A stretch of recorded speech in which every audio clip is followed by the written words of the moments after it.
Quando terminou, um dos seus discípulos pediu-lhe: Senhor, ensina-nos a rezar, como também João ensinou a seus discípulos. Jesus respondeu: Quando rezares, dizei: Pai, santificado seja o teu nome, venha o teu reino. Dá-nos a cada dia o pão de que precisamos e perdoa-nos os nossos pecados, pois nós também perdoamos a todos os nossos devedores, e não nos deixes cair em tentação. E Jesus acrescentou: se um de vós tiver um amigo e for procurá-lo à meia-noite, e lhe disser: Amigo, empresta-me 3 pães, porque um amigo meu chegou de viagem e nada tenho para lhe oferecer. E se o outro responder lá de dentro: Não me incomode, se já tranquei a porta, meu filho seu, já estamos deitados, não me posso levantar para te dar os pães. Eu vos declaro, mesmo que o outro não se levante para dar-os porque é seu amigo, vai levantar-se ao menos por causa da impertinência dele, e lhe dará quanto for necessário. Portanto, eu vos digo: pedi e recebereis, procurai e encontrareis, batei e vos será aberto.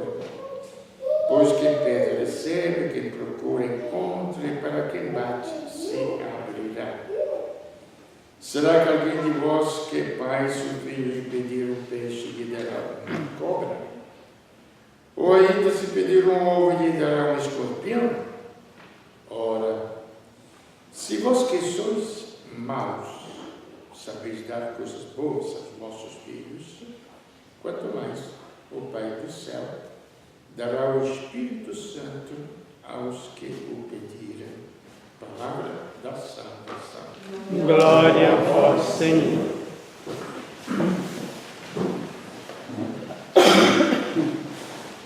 Pois é. E como ouvir, eu tenho muita fé, porque tudo que eu peço a Deus, Ele me concede, não é? Não existe isso? É como... E o que a gente pede a Deus? Aí que está o problema. De fato, Ele falou: pedir, recebereis, bater, vos será aberto, procurai e achareis. E o que a gente pede? Esse é o grande problema do cristianismo, ou do anúncio do Evangelho, não entendido. Virou um sistema de ritualismos, mesmo que nestes ritualismos haja os sacramentos, que não são ritualismo. O sacramento não é ritualismo. É a presença de Deus vivo sobre a terra. Então não depende de nós. Nós realizamos os ritualismos. E aí que vai o grande problema. O que é o Evangelho que foi anunciado? É São Paulo que nos explica bem claro, o anúncio que entrou no mundo quando o mundo completamente era pagão.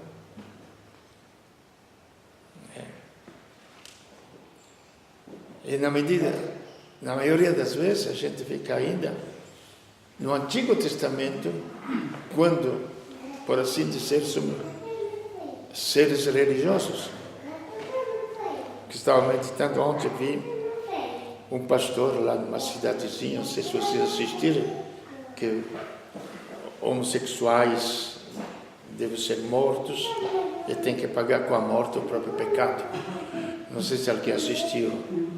Eu vi no jornal ontem. Mas estou caluniando. E existia. Ele falou, está aqui na Bíblia. De fato, na Bíblia está. Como estava escrito também, que a adúltera tinha que ser apedrejada. Mas com a vinda de Cristo, isto que o cristianismo talvez, a não ser alguns que procuram de verdade, não entender, digo, como sistema. Com a vinda de Cristo, mudou totalmente. Onde há a escuridão, entrou a luz. A destruição para Deus, a história de Abraão, se você destrói todo mundo, pecar, tudo bem, mas que glória vai ser a você? A glória dos mortos. Então você vai matar todo mundo. Foi você que criou a humanidade. Então ele veio resgatar a humanidade. Então em Cristo, já nos fatos práticos, meditando, a gente viu, Jesus estava diante da mulher adúltera, que todo mundo queria condenar. Mudou radicalmente. Quem de vós estiver sem pecado, lance a primeira pedra. Mulher, ninguém te condenou, nem eu te condeno. Então mudou radicalmente, não é pouca coisa.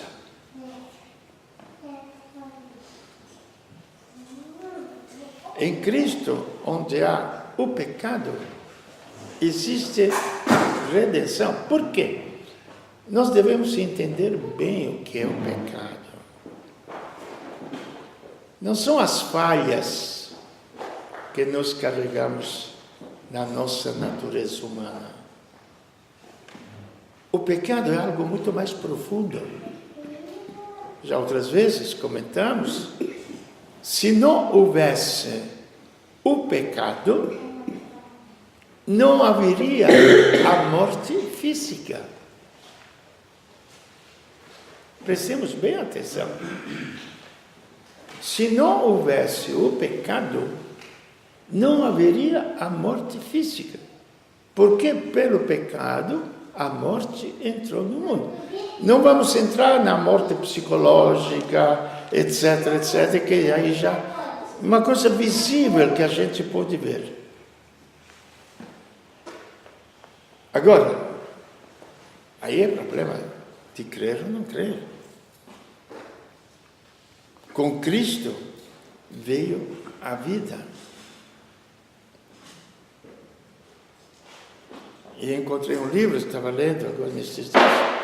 Eles pensam na eternidade e você nunca vai pecar na terra. E o que é a eternidade? Nós não enxertamos a vida que Cristo trouxe com a nossa existência. Nós damos um pulo até a morte e uma existência. Depois da morte começa a eternidade. Não é assim? Porque eterno é aquilo que nem a morte consegue destruir. Isto é o eterno. Quer dizer que já dentro de nós carregamos sementes de eternidade.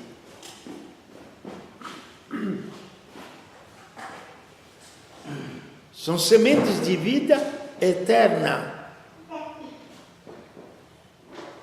Aí é o grande mistério da cruz que fala São Paulo. Vós fostes redimidos, existia uma dívida a ser paga. O que é uma dívida?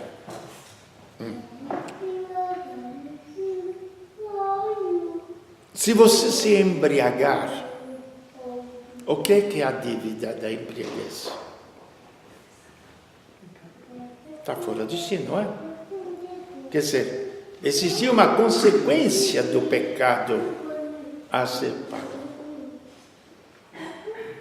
Se você comer uma comida estragada, qual é a consequência? A dívida. Dor de barriga e por diante. Compreende? Então esta dívida, este mal que estava dentro do homem, tinha que ser paga, tinha que ser eliminada. E aonde aconteceu isto? Aqui que entra religiosidade, aqui que entra ecumenismo, prestemos atenção, insisto, respeito total para a opinião dos outros, a fé dos outros, a maneira de entender a vida dos outros, mas não podemos dizer que o cristianismo é como os outros. Não podemos dizer que existem 3 grandes religiões: o judaísmo, os muçulmanos e o cristianismo. Um péssimo serviço à verdade. Porque se existe uma verdade, é uma. Que a verdade é uma só. E Cristo, na sua pessoa, aqui entra o anúncio daquela pessoa histórica, que viveu, que assumiu a natureza humana. Ele não é um fantasma, não é uma minha fantasia psíquica de eu imaginar isto ou sonhar aquilo. É uma realidade que existe, uma realidade que a gente vê pendurado na cruz. É um homem visível. É nesse homem que se concentrou toda a história da humanidade e por isso mesmo também a história de cada um de nós. Quando nós nos perguntamos por que eu estou vivendo, a gente fala, esse livro que eu estou lendo, não sei, do ser crente, tem alguma coisa muito boa, mas é tudo tão superficial. Estou vivendo, eu sou um ser eterno. Mas o que eu vejo, veja bem, o que eu vejo, o que a gente vê, deixa, por favor, deixa. O que eu vejo, gente, eu só vejo a morte. Quando vejo os meus familiares, vou lá, a maior parte já estão todos no cemitério. Gente, vamos ser que gente prática, real.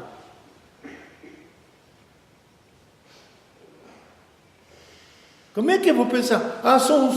Eu sou um ser eterno. Aí cria a sua fantasia. Agora, o único que saiu do sepulcro, deixa, por favor, deixa tranquilo. O único que saiu do sepulcro e apareceu vivo foi uma pessoa real, foi Jesus Cristo. Aqui estamos falando de realidade. Repito, pode crer, pode não crer. Os fariseus, os sumos sacerdotes, como se costuma fazer no mundo, pagar os guardas, fala que vier de noite, roubar o corpo, aí tudo bem, aí é problema de fé. E a notícia ficou espalhada por um montão de tempo, lá em Jerusalém, que tinha roubado o corpo de Cristo e que ele não tinha ressuscitado. Quer dizer, mas é o problema de crer mesmo que ele tenha ressuscitado. E aconteceu que é o anúncio do Evangelho. No princípio, qual é o anúncio do Evangelho? Antes de tudo, quando nada existia, existia Deus. Quem é Deus? Jeová, God, Deus, Dio, sei lá, chama outros nomes. Não é. Deus não tem nome. Ele é. Ele é a fonte da existência. Deus é quando manda Moisés no Egito, que tinha os seus deuses, Moisés pergunta, tá bom, eu vou em nome seu, de Deus, em nome de quem eu vou? Aquele que é a existência. Então, o primeiro ato de fé é que tudo que existe, como foi criado, não adianta. Foi feito o princípio de tudo que nós vemos, com os nossos olhos se enxerga, é Deus. Que o mundo não se fez do nada. Alguém criou o mundo. Isto nós chamamos de Deus. Invisível. Que o mundo, as pessoas não podiam compreender. Aí, no princípio, junto de Deus estava o Verbo, a sabedoria de Deus. E o Verbo, que aconteceu? Se fez carne. Se fez visível. Então, quando a gente pensa na carne, na cruz, quem que está crucificado na cruz? Vamos tirar as consequências. Se nós enxergamos na cruz, quem que está na cruz? Deus. Você já meditaram isso? Ana Lúcia, meditou? Não é simplesmente um homem na cruz. A humanidade colocou na cruz o próprio Deus. Aqueles mesmos que diziam que adoravam a Deus, por não reconhecer que Deus tinha se feito carne e que estava no corpo, gerado por Maria, e que era o corpo do carpinteiro, quando eles crucificaram Cristo, crucificaram Deus. Agora dá para chorar quando se medita que Deus foi crucificado? Acho que não. Dá para pensar um pouquinho mais. Por que falo isto? Porque geralmente na cristandade acontece que nós choramos na Sexta-feira Santa. Mas estamos chorando o quê? A superficialidade de um corpo flagelado. Tem gente que assistiu aquele filme de Gibson, A Paixão de Cristo. Terrível. Mas como ele tem um monte de outras tragédias. É só ir nos hospitais e tudo para você ver. Aí você fica chorando o tempo todo. Então não é o grande mistério de Deus que foi crucificado. Mas por quê? Ele levou juntamente na cruz o próprio Deus. Levou na cruz um corpo mortal. E ele tinha assumido sobre si, esta é a carta aos Colossenses que fala São Paulo, ele tinha assumido sobre si as nossas misérias, a nossa morte, por isso que ele teve que morrer. Este é o grande mistério. Dizia uma grande mulher, que era Lubitsch, as primeiras companheiras que foram para Roma, diz, Jesus na cruz, Jesus abandonado, vale mais do que todos os tesouros de arte que existem numa grande cidade como Roma.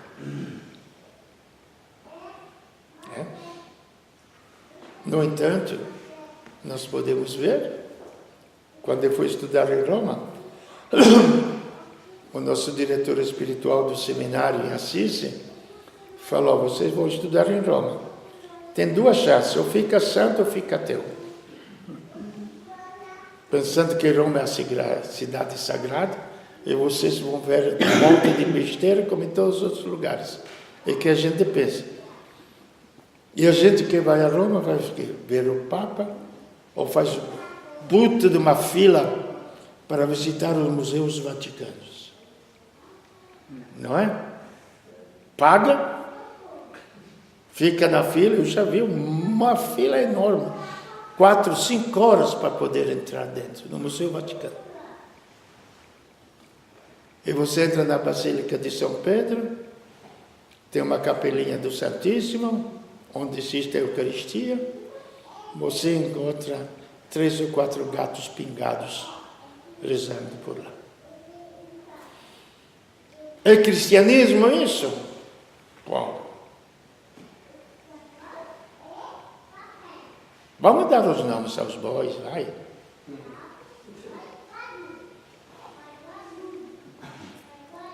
Falta fé no mundo. Tudo bem que você seja curioso, visitar o museu, etc. Mas não confunda com o cristianismo. Porque o anúncio do cristianismo é um anúncio de vida. Então, onde existe a morte, ele trouxe a vida. Onde existe o pecado, ele existe a graça. Então, aí, voltando àquilo que começamos a conversa de hoje. Eu tenho muita fé, porque tudo o que eu peço a Deus, Ele me dá. Nós pedimos a Deus somente coisas materiais. Vocês já meditaram o Pai Nosso? O que Ele mandou pedir no Pai Nosso? É? Ah, não pediu nem a mistura. Não. Não mandou pedir nem a mistura. O pão nosso de cada dia. O alimento suficiente para o nosso corpo. E não falta. E quando ele continua, buscai e achareis, bati e vos será dado. Se vós que sois maus, para dizer que Deus dá o que nós precisamos. É o que um doente precisa, me diga vocês. A saúde. É? Saúde. Aí que está o problema da gente se reconhecer pecador. Já outras vezes conversamos assim. Um monte de gente. E o que é a saúde do cristão? É a capacidade de amar. Mesmo as pessoas que não sejam amáveis. Perdoai as nossas ofensas, assim como nós perdoamos. E perdoar, gente, não é esquecer. É abraçar, não com o corpo, é abraçar com o coração. A pessoa que me prejudicou, que me caluniou, que me acusou. Isto somente Deus consegue fazer. Mas ninguém pede isto a Deus, ou quase ninguém. Que eu saiba. Pedimos coisas materiais, mas não pedimos isto. E Jesus explica bem no Evangelho. Se vós que sois maus, um filho pede um peixe, você vai lhe dar o quê? Um escorpião? Um filho pede um pedaço, um ovo, o que você vai lhe dar? Se vós que sois maus, sabeis dar coisas boas aos vossos filhos, quanto mais o Pai que está no céu vos dará o quê? O quê? O Espírito Santo. Aí sai de nós o espírito de porco que temos. E entra o Espírito Santo. E o ser humano se renova pelo Espírito, não pelo corpo. O Espírito que vivifica tudo. Como a inteligência, o nosso cérebro coordena todos os movimentos do corpo físico, assim o Espírito coordena todos os movimentos do nosso ser. Eu faço isto porque o meu coração manda.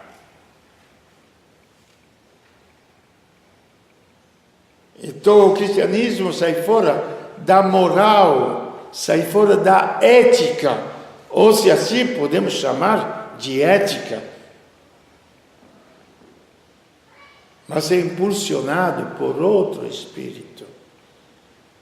E este espírito que Deus, quando se fez homem, prometeu aos apóstolos.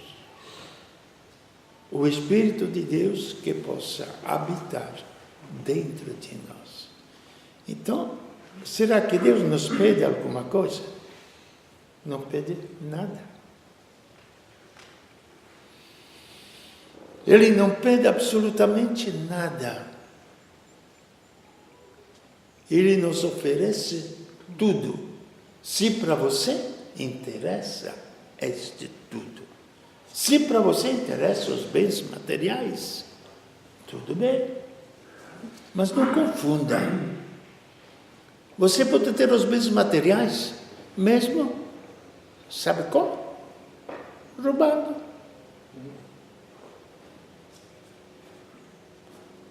Sendo safado. Aproveitando dos outros. Não precisa ir até Deus para pedir os bens materiais. Não podemos confundir Deus com as coisas que o mundo, conquistando, quando se conquistavam os colonialismos, países inteiros. Pode conseguir. Para que botar Deus nesta história? Para quê? Quando isso se pode conseguir até com métodos escusos, métodos imorais. Saúde. Quem tem dinheiro tem mais possibilidade de sarar. Justiça. Quem tem dinheiro tem mais possibilidade de ser absolvido pelo juiz. Paga, acabou. Tem recurso em cima de recurso. Entende? Então, é muito puro o cristianismo. Ele é de outro planeta. É do planeta de Deus. Uma realidade que a Terra não conhece, que é o próprio Deus, que habita no meio dos homens, que habita dentro dos homens. Aí a minha morte será transformada em vida. A minha angústia será transformada em alegria. O meu rancor será transformado em amor. Em paz. O mundo não quer isso. Só que o mundo quer isso por outros caminhos. O mundo quer isso por outros caminhos. Só para terminar, alguns casos mais práticos. Toda a medicina do mundo, toda a ciência médica do mundo não consegue ressuscitar o morto. Só para ter uma coisa muito prática, para a gente não pensar que seja o cristianismo uma ideologia. Já pensaram vocês se tivesse um hospital onde os mortos ressuscitam? É porque já o povo se queixa porque não tem leito de UTI, não é? Imagina se tivesse um hospital que não é UTI, mas que ressuscitasse os mortos. Que fila não teria? como é que é a vossa meditação? Eu não sei, como é que vocês meditam? Eu sou muito prático. Que fila não teria na porta deste hospital se for no fim do mundo, gasta todo o dinheiro que tem para ressuscitar a pessoa? E Cristo, só para dizer uma coisa prática, real. O que foi Cristo? E Ele venceu a morte e devolveu uma vida não somente como aquela que nós perdemos, mas uma vida no tempo que é eterna. E na qualidade de vida, já que se fala de qualidade de vida, totalmente diferente. Morre o homem psíquico, feito de afetos, de sentimentos e por diante, e renasce o homem espiritual, que ser todo o nosso ser será repleto de espiritualidade. Para isto, a gente tem que lembrar um ou outro momento que Deus nos concede, sobre a terra, às vezes na igreja, às vezes sozinho, quando você se sente tão repleto de alguma coisa que você não sabe o que é, que não precisa de mais nada. Isso pode ser um pouquinho um exemplo daquilo que será o nosso ser repleto de Deus. Quando se fala só Deus basta. Ele preenche tudo o que nós temos. Inteligência, afeto, corpo, saúde, tudo. Esta é a dívida que o filho dele pagou na cruz, que ele levou para a cruz, destruiu de uma forma cirúrgica, eu falo. Arrancou, como faz o cirurgião, o mal que está dentro e devolve a saúde. É uma saúde divina.